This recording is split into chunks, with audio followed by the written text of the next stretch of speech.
dunida quruxda badan ee waasaca meesha kaliya aan ugu jeclahay in aan ku noolaado ama si kalsooni leh hurdo raaxo leh aan ku hurdi karo waa adiga agtaada maba jiro cid kale aan ka heli lahaa farxadda iyo daryeelka iyo naxariista aan adiga kugu haysto la kaftankaaga la sheekaysigaaga la qosolkaaga iyo xanaaqaaga intaba way iigu baxdaa waxaad tahay walaashayda qaaliga ah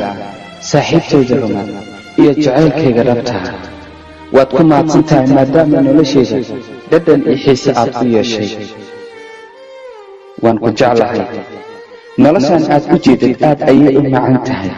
laakiin waxaa ka sii macaan qofka haysta qof uu jecel yahay adiga waxaad joogtaa dhinacayga waxaad ku dhex jirtaa wadnahayga meel kastuu aan tago adiga ayaa igu dhex nool waxaan kuu hibeeyey noloshayda oo dhan waxaan kuu haystaa labadani keliya